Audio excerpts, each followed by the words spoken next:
on governments by the World Economic Forum, the Chinese Communist Party, India, Mexican cartels.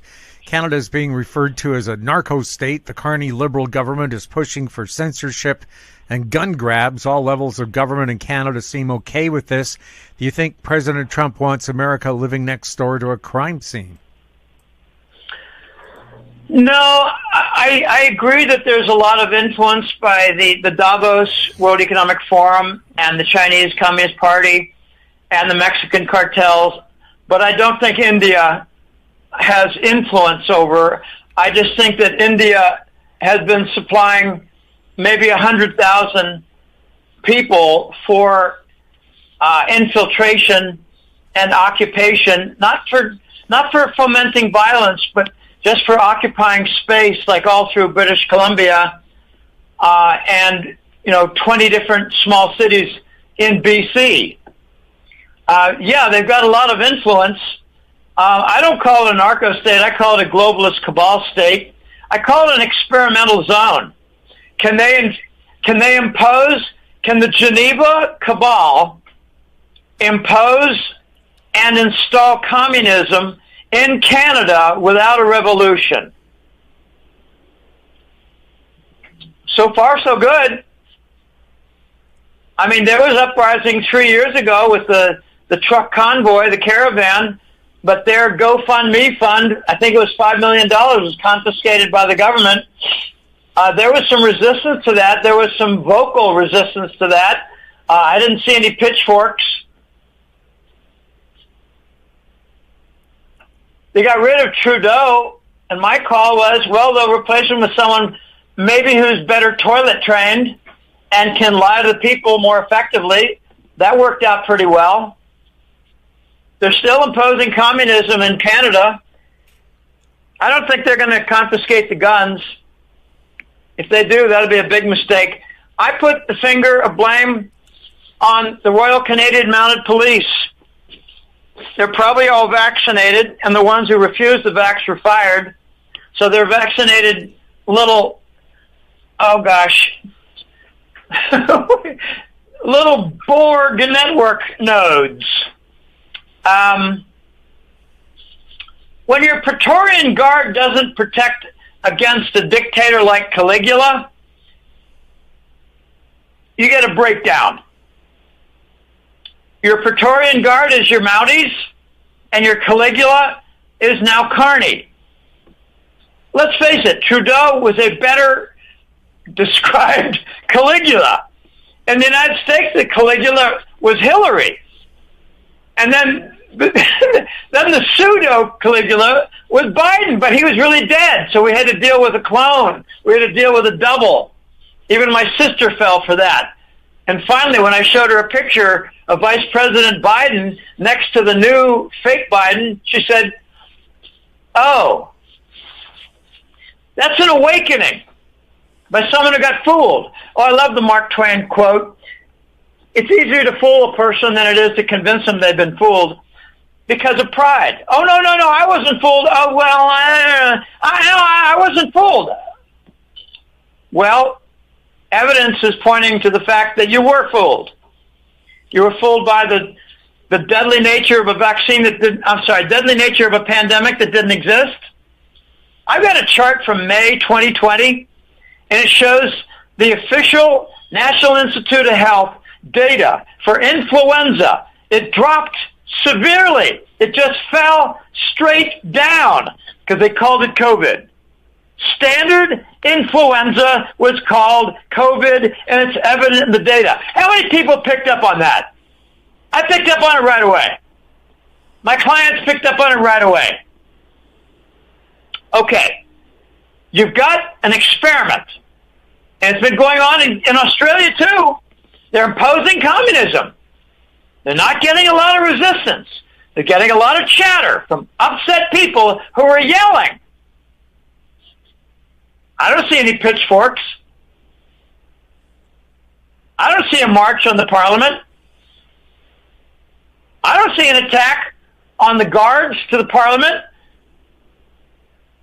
I don't see any disappearance of Mounties. You just got a lot of people who are upset. while your country is being laced up and down, left and right with communism. Enjoy your communism or resist.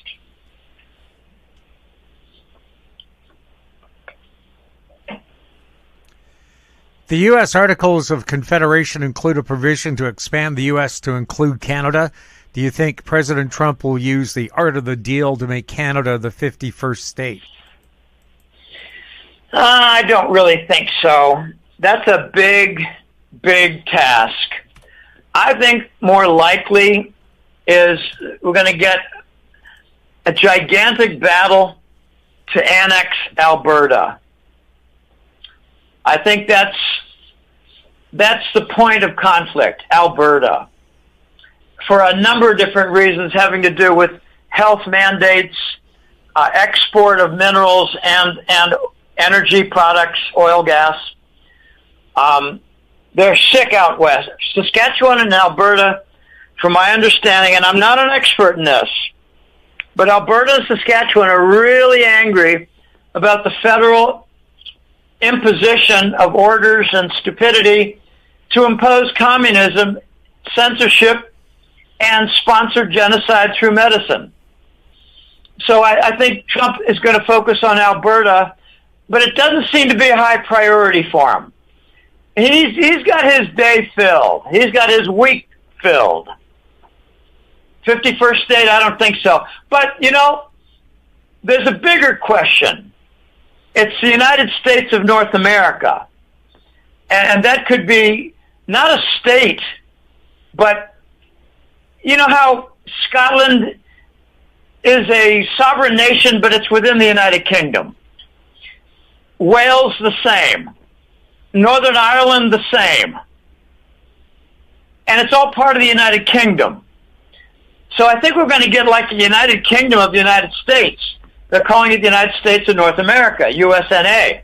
It's going to include Greenland. And I don't wish to discuss Greenland except for, not just rare earth metals, but control of waterways in the Arctic.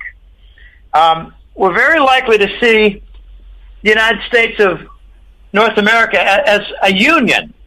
And it's not so much the 51st state with the governor and senators and the Congress. That's not how I expect to see it. It'd be more like a group of nations, including Greenland, that decide we want to be part of a bigger union for, say, military protection and maybe a common currency, something like that.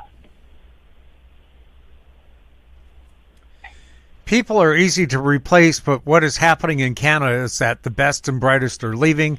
Doctors and nurses, well-off retirees, high-tech talent, high taxpayers, long-term Canadians, and the replacement migration is not replacing them.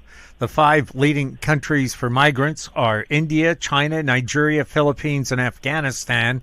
That's a massive loss of tax base as well as higher demand on the system and a loss of culture. If Canada does not merge with the U.S., could Canada become a third world country? Well, yeah, the United States qualifies in 13 out of 20 categories for being third world. Why not Canada also? And what's wrong with an Afghani? They don't speak English. They don't know mathematics. They probably can't assimilate and have a job. They're a perfect migrant.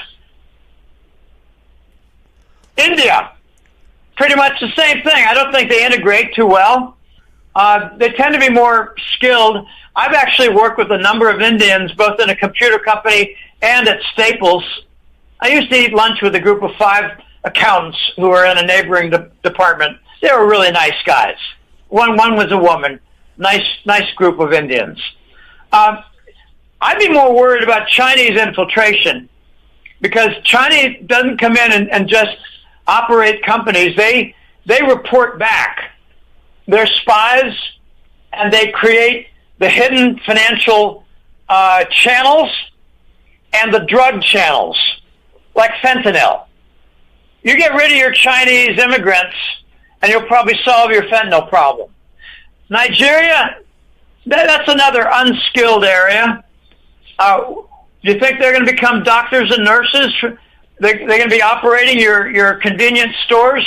You think they'll be buying agents for your big box retail outfits? I don't think so. No, you're You're importing a welfare state. And they're on call to riot. The Afghans are all through Antifa. I'm telling you, we've imported revolutionary migrant trash, unskilled, unassimilatable migrant trash that barely speaks English, if at all. But they know how to throw a rock, and they know how to fire a gun. And they know how to rape your daughters. They got that equipment. They got that skill down. And your leaders brought them in. And loss of tax base, sure. Increase of violence. Women and daughters are rape material. And the police are letting them go. So you got installation of communism with a complete breakdown of your society and a bunch of migrant trash occupying spots. Get rid of them. I heard Trump has gotten rid of like 30,000 migrants just in the last 10 days. What are you guys doing up in Canada? I don't see any pitchforks. I don't see any torches. And I don't see you surrounding your parliament. You're taking it lying down. And you're yelling. I give you credit for yelling.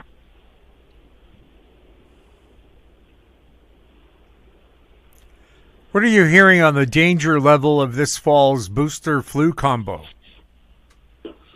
Deadly. All injections contain the mRNA component for wrecking your immune system. So if you haven't learned anything in the last 4 years, go ahead and take your flu shot. Join the vaccine injured.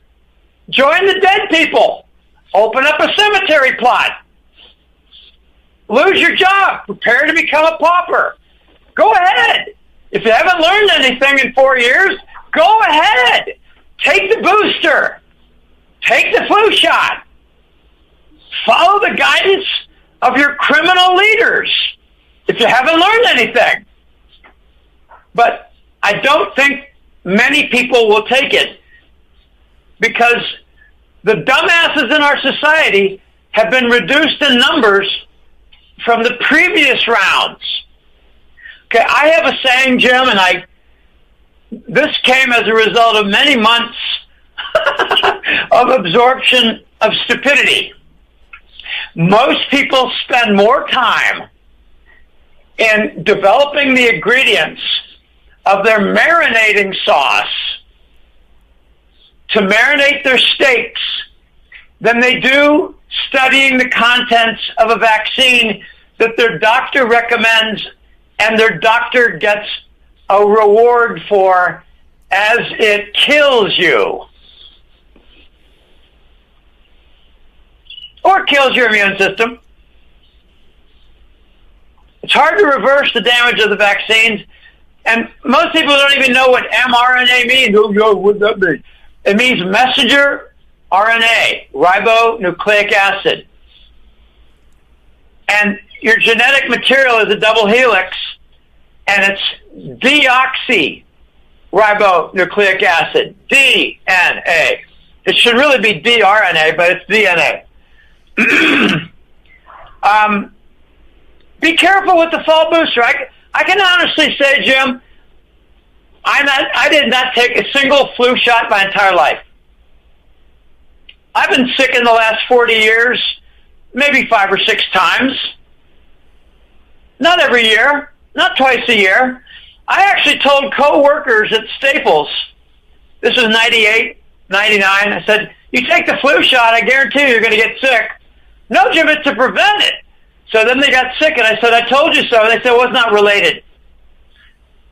Okay, again, we've got a large portion of our societies that are dumbasses.